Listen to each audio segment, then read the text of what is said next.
We're here to make a new type of news. New insights, new styles, and new topics every day. We are News Generation. Making news just for you. It's June 23rd here in Seoul. I'm Shin-Yun, and this is News Generation, where we make the news at Arirang's very own open studio. Every morning, we'll discuss the top issues and latest current affairs affecting people in their 20s and 30s. Joining me in the studio is Niall Song. Good morning, everyone. And Park Ki-hoon. Thank you for having me. Now, both are here to speak on behalf of people in their 20s and 30s.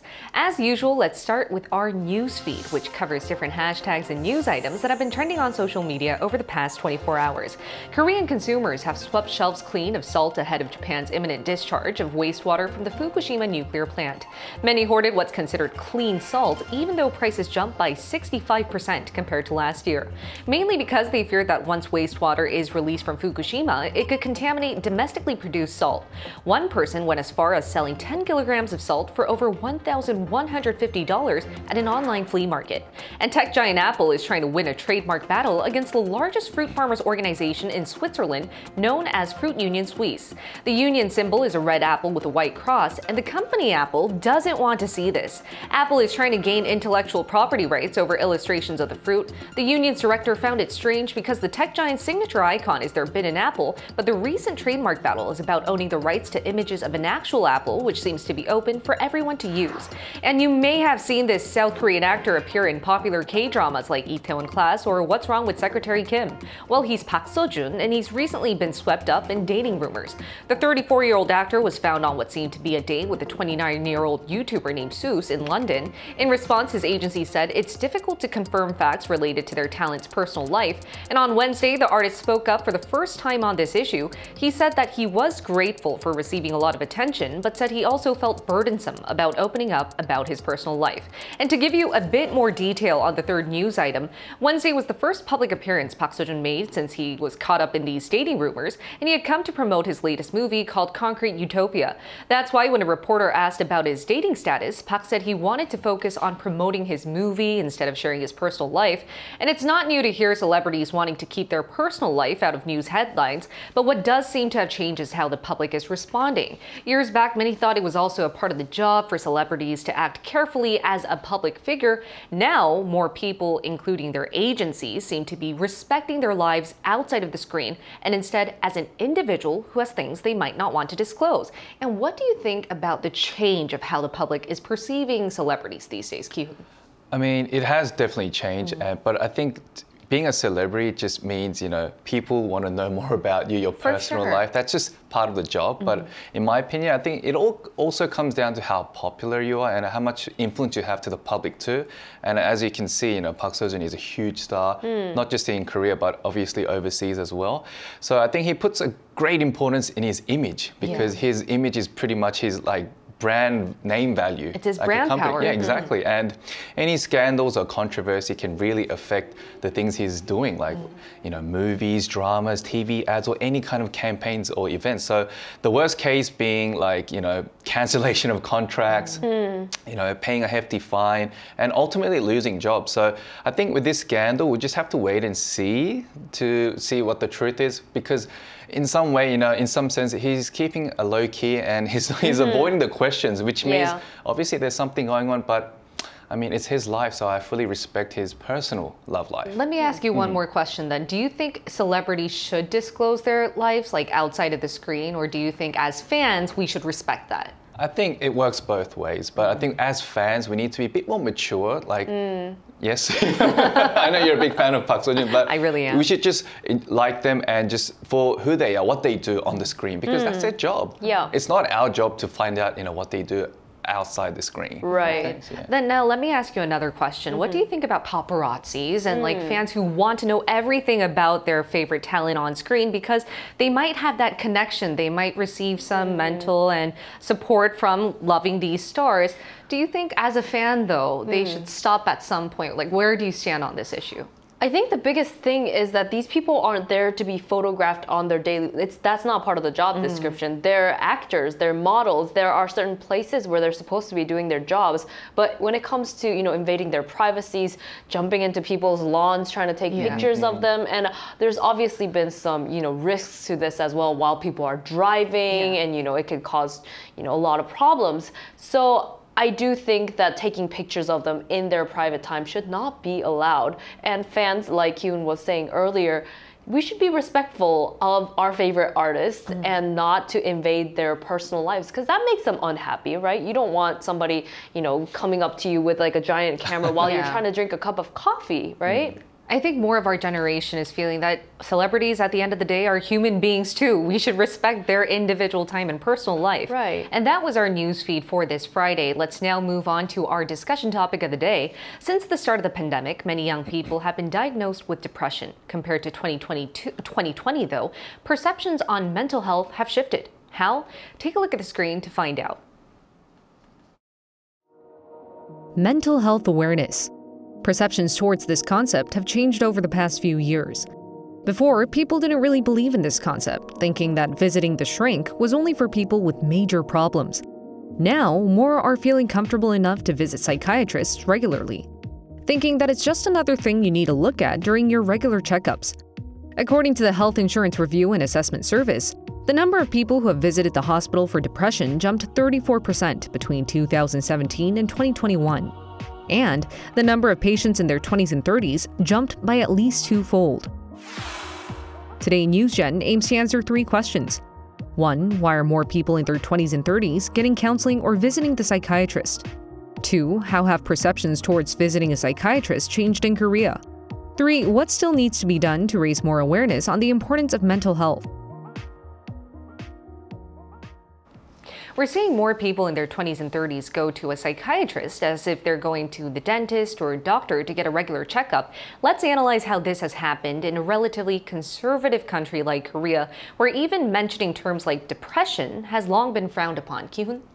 For me, this is a clear indication that the younger generation are more open to their feelings and put more focus on the individual needs rather than following the norm or what has been practiced down by the older generations. And, looking back at Korea's history, we were never considered a wealthy country, meaning it's closely connected to the level of happiness of the livelihoods of citizens. But we didn't see many people, visit the mental health clinics for even if they had obvious symptoms. And like what you mentioned, we are still a very conservative country. So opting to, we like to hide any kind of, mental illnesses because it is kind of frowned upon. But however, as many millennials and especially Gen Zs grew up with a digital age, I think we have much easier access to information online. So where we were able to grow a better sense of awareness to our mental illnesses, thus finding various ways to find it. So among the younger generation, seeking extra help from psychiatrists or psychologists is not something to hold back, but rather a smarter way to lessen the effects before it becomes too late. And you mentioned a really good socioeconomic factor compared to back then when our country was more focused and fixated on boosting up the economy. At the time, then you would only have to, focus on your physical health. But now that we've achieved some level of socioeconomic status, I think we have now more time to look back onto our mental health. But what are some other reasons you think that more people in their 20s and 30s are visiting psychiatrists in Korea these days?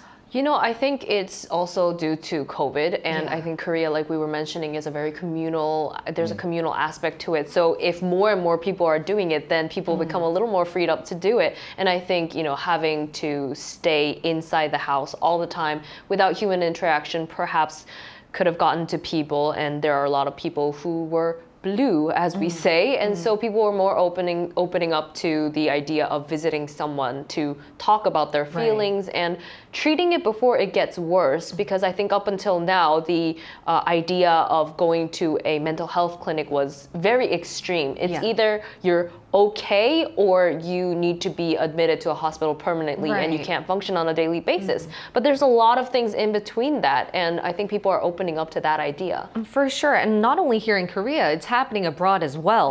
So it seems like the pandemic, as you mentioned, has shed light on how many young people out there are going through depression.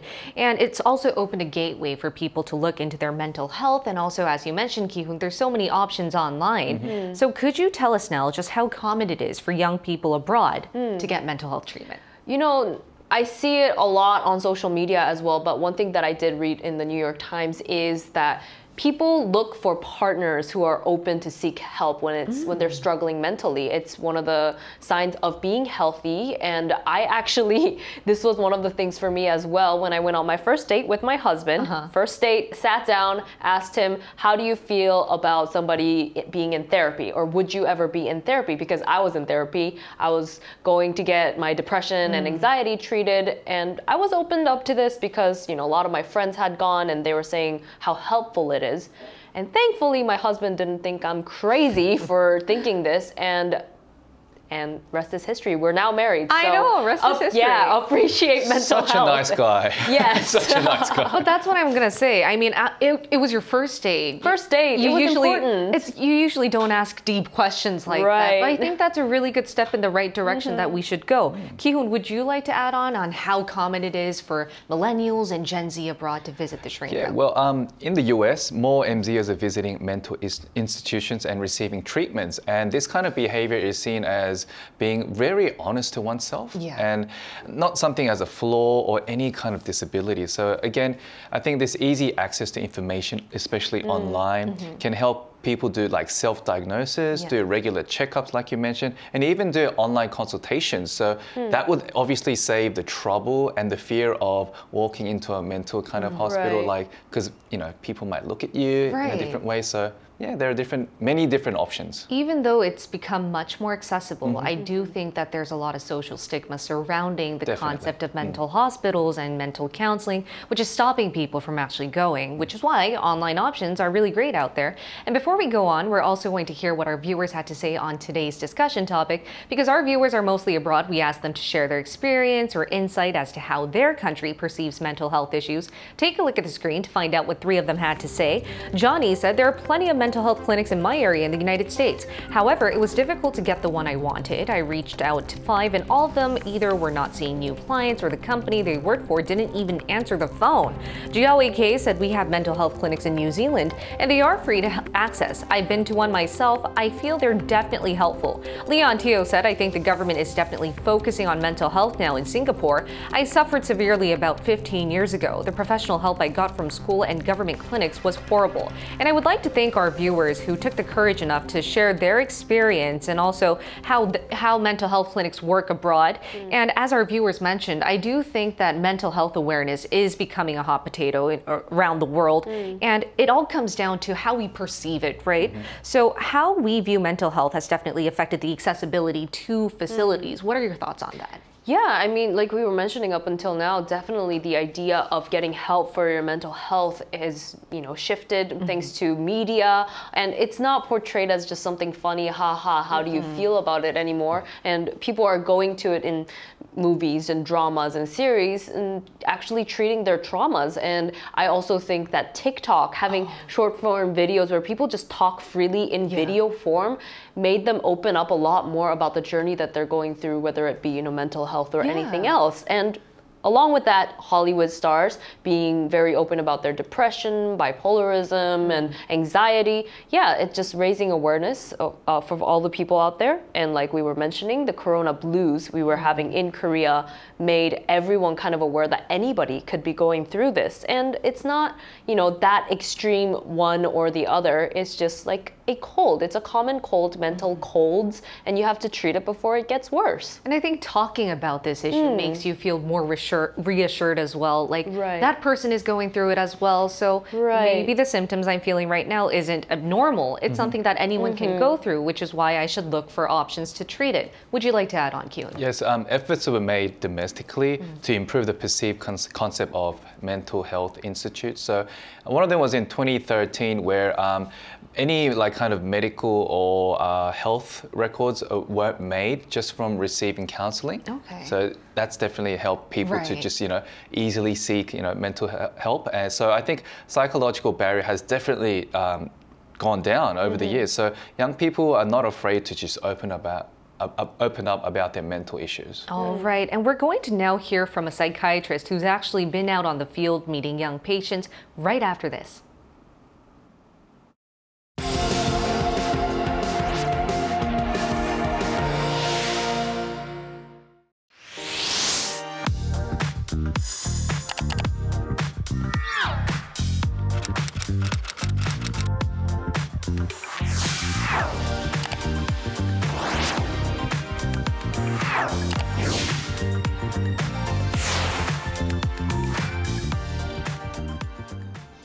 Who better to ask than an actual psychiatrist to find out whether our generation is proactive on treating mental health related issues? It's Dr. Arirang, a certified psychiatrist affiliated to the Cambridge Health Alliance. Welcome back, Dr. Lee. Thank you for having me again. All right, Dr. Lee, we've had you on our show a couple of times to talk about mental health. Today's angle is, how young are your patients getting? Are we seeing a growing number of them being in their 20s and 30s? This is a great question, but unfortunately, I'm not the best person to answer this. I've only worked with children and adolescents in our institution in the past 2 years, but I had a privilege to talk to some of my good friends who's practicing general psychiatry in an outpatient setting in Korea. So in ballpark figure, people in their 20s and 30s consist of about 2/3 of all people visiting their clinics. And this volume of patients has been just steadily going up. Wow. But it's also important to note that 20s and 30s are the time where many psychiatric disorders are first found. I see. And what do they usually come to you for? Like, would you agree with the statement that younger people are going through depression, anxiety a little more than the others? What's causing this? Yeah, so depression comes in a different manifestation. So it sometimes comes with loss of interest, low energy, difficulty sleeping. So it has so many forms. Some even come with increased aggression, violence, worsening grades in school, worsening job performance at work, and most importantly, like thoughts of wanting to die. The list goes on. It's statistically proven that the young individuals around the world, have been growing more and more depressed over the past 10 years, and Korea has not been an exception. I see. Dr. Lee, what are some ways you treat depression or any other kind of mental illnesses? So this is a very big question. I'll use the depression as an example to list treatment modalities. So first, there is psychotherapy. We call this talk therapy also. There are many forms of psychotherapy. So first category is what's called dyadic treatment, something you do one-to-one between therapist and patient.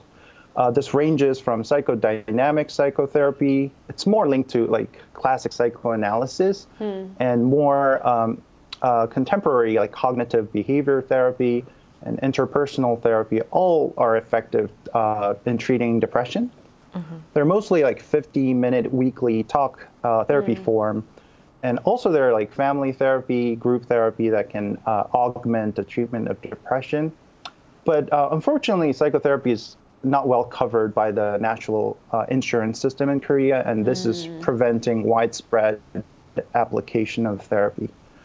More common is medication treatment in Korea, I believe. Antidepressant commonly like touches on serotonin, norepinephrine, and dopamine systems in our brain. And there are also newly emerging agents called ketamine and psilocybin. And most importantly, for depression, combination of psychotherapy and medication management is known to be the best treatment approach. And for treatment-resistant form of depression, there's also modalities called electroconvulsive therapy, called ECT, and transmagnetic stimulation. It's also called TMS. So many forms of treatment. And Dr. Lee, as you mentioned in the first question, your specialty is treating adolescents. And what that made me think, so in the States, is there less social stigma surrounding the fact that you should get mental health awareness or checkups from a young age compared to that of Korea? What do you think about the social stigma surrounding psychiatrists here in Korea compared to the States? It's hard to like directly compare, but in my personal experience, when I directly came to the States from Korea, what I realized is surprisingly in the States there is as much as stigma compared to Korea. It's not like they're so open about talking about their like therapy experience or whatnot. So it's just stigma is there, and surprisingly, I think across the globe there is some sort of stigma here and there, maybe different in some like ethnical group. For example, maybe white is more open to talking about mental health compared to Asian or Black population in the States. That's quite interesting. Why do you think that's the case? That is deep-rooted in their cultures, what they normalize, what they view the strength in the individual comes from. Like some culture really think having mental health issues are their weakness, and that even some cultures believe they're demonic power that's causing these problems. It all comes down from different cultural and traditional roots, I guess. All right, thank you so much, Dr. Lee. It was a pleasure to hear from you again today. Yeah. Thank you for having me again. All right, and it's now time to wrap up our discussion. And one key takeaway that I felt while listening to the interview with Dr. Lee is that you shouldn't be ashamed to go to the psychiatrist or check up on your mental health. You mentioned this now. Right. It should be as if we're going to get treated for a common cold. And I do understand, though, that there are some remaining social stigma or negative perceptions towards going to the psychiatrist. Some may still feel ashamed, so why don't we here in the studio encourage people to get rid of this fear and go get treated if needed, starting with you, Kyun. You know, I think the first step is to love yourself. That's not easy, but that's the first step you need to take. You need to learn to love yourself to start loving others. And I think also, like, if you have like kind of mentally ill people around you, be someone who can actually listen to them. I think listening is really, very important. It's key to actually helping other people to really open up and not being judgmental, just listen. Yeah. Right. Yeah. For sure. And when I talked to other psychiatrists, they said with people with trauma, the first step for them is to actually speak about it. So it means immense help. It's big, immense help if you are actually there to listen for them. Anything you would like to encourage people to I think finding help and getting professional help, it takes a lot of energy and, like we were mentioning, courage. And it's difficult and sometimes draining to have to explain all your emotions and your thought process to someone. But having that access is actually a privilege, and it's actually rewarding when having somebody listen to you about your problems. And it could be an actual therapist or your friend, but when it comes to, you know, things that are continued for over 6 months, then maybe seeking professional help would be a wise thing to do. So it's like taking care of your body, eating healthy, and I think we should all be open to doing it. And hopefully our generation will pave the way for mental health awareness to be more commonly discussed. And we'll be here every day from 9:30 to 10 a.m. Korea time, bringing you more topics young people are talking about. Special thanks to Nell Song, No problem. and Park Ki-hoon. Always a pleasure. And thank you everyone for watching. We'll see you next week. We are News Generation.